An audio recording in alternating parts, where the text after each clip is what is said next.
അവസാനമായി AKG ഭവനിലേക്ക് വരികയാണ് സീതാറാം യെച്ചൂരി. ഒരിക്കൽ കൂടി വിഷ്ണു.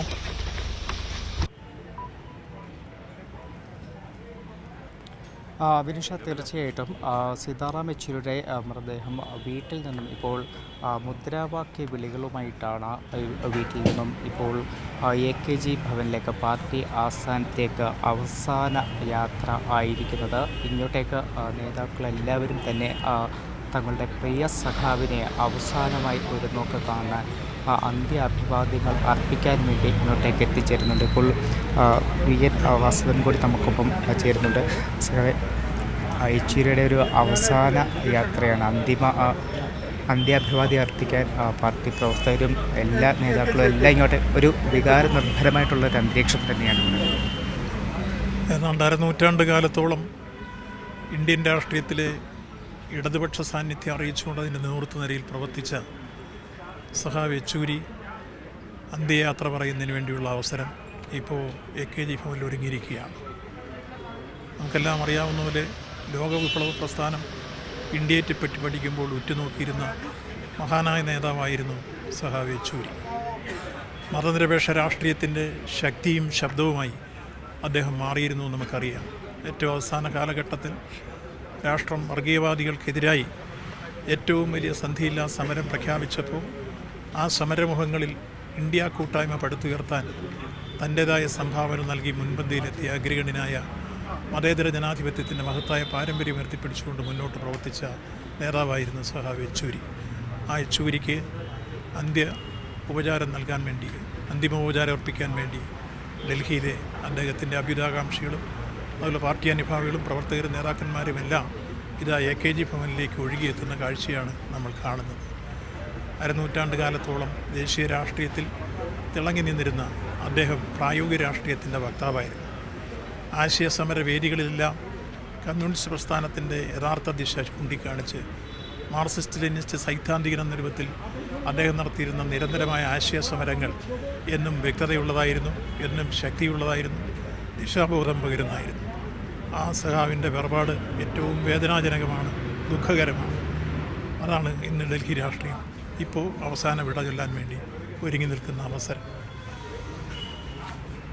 വിനിഷ, അത്തരത്തിൽ തന്നെയാണ് സീതാറാം യെച്ചൂരിയെക്കുറിച്ച് പറയുമ്പോൾ ശബ്ദമിടറാതെ ആർക്കും ഒരു വാക്കുപോലും സംസാരിക്കാൻ കഴിയുന്നില്ല. കാരണം അത്രത്തോളം സീതാറാം യെച്ചൂരിയുടെ ഓർമ്മകൾ തളം കെട്ടി നിൽക്കുന്ന ഒരു സ്ഥലമാണ് AKG ഭവൻ എന്ന് പറയുന്നത്. അരനൂറ്റാണ്ടോളം നീണ്ട രാഷ്ട്രീയ ജീവിതം AKG ഭവൻ ഇവിടെ തന്നെ വളരെ ആത്മബന്ധം കാത്തു സൂക്ഷിച്ച നേതാവ്. അതാണ് ഞാൻ പറഞ്ഞത്.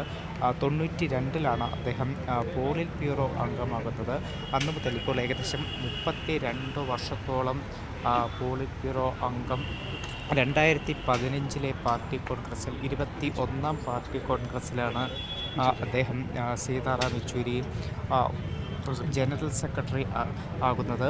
പിന്നീട് ഇങ്ങോട്ട് തുടർച്ചയായിട്ടുള്ള 2 പാർട്ടി കോൺഗ്രസ്സുകളിലും അവസാനം നടന്ന കണ്ണൂർ പാർട്ടി കോൺഗ്രസ്സിലും അദ്ദേഹത്തെ ജനറൽ സെക്രട്ടറിയായി തിരഞ്ഞെടുത്തു. അങ്ങനെ തുടർച്ചയായിട്ടുള്ള 3 ടേമുകളിൽ സീതാറാം യെച്ചൂരി പാർട്ടി സെക്രട്ടറിയായി തിരഞ്ഞെടുക്കപ്പെട്ടു. ഇപ്പോൾ പാർട്ടി സെക്രട്ടറി ഇരിക്കെ തന്നെയാണ് സീതാറാം യെച്ചൂരിയുടെ മരണം സംഭവിക്കുന്നത്. അതും പാർട്ടിയെ സംബന്ധിച്ച് നിർണായക ഘട്ടങ്ങളിലൂടെ കടന്നു പോകുന്ന ഒരു സമയം കൂടിയാണ്. ഇപ്പോൾ സമ്മേളന കാലഘട്ടമാണ് പാർട്ടിയെ സംബന്ധിച്ച്. അടുത്ത ഏപ്രിലിൽ പാർട്ടി കോൺഗ്രസ് നടക്കാനിരിക്കുന്നു. സമ്മേളനങ്ങൾക്ക് തുടക്കമായിട്ടുണ്ട്. ആ ഒരു ഘട്ടത്തിൽ സീതാറാം യെച്ചൂരിയുടെ ഈ ഒരു വിയോഗം എന്ന് പറയുന്നത് പാർട്ടിക്കും ഒരു കനത്ത വിടവ് അല്ലെങ്കിൽ നഷ്ടം തന്നെയാണ് ഉണ്ടാക്കുന്നത്. വിനുഷ. തീർച്ചയായും വിഷ്ണു, അത് തന്നെയാണ് പാർട്ടിക്കുണ്ടാകുന്ന വിടവ്. അത് ഒരിക്കലും നികത്താൻ കഴിയാത്ത വിടവ് തന്നെയാണ് സീതാറാം യെച്ചൂരി കടന്നു പോകുമ്പോഴുണ്ടാകുന്നത്. പാർട്ടിക്ക് മാത്രമല്ല, ഇന്ത്യൻ ജനാധിപത്യത്തിന് തന്നെ. കാരണം ഫെഡറൽ തത്വങ്ങളിലൂന്നി ഇന്ത്യയുടെ മതനിരപേക്ഷത എന്നും എക്കാലത്തും കാത്തു സൂക്ഷിച്ച് ഉയർത്തിപ്പിടിച്ച നിലപാടുകളെടുത്ത ഒരു നേതാവ് കടന്നു പോകുമ്പോൾ ഇന്ത്യൻ രാഷ്ട്രീയത്തിൽ അത് പ്രതിഫലിക്കുമെന്ന കാര്യത്തിൽ യാതൊരുവിധ സംശയവുമില്ല. കാരണം അത്രത്തോളം കരാളഹസ്തങ്ങൾ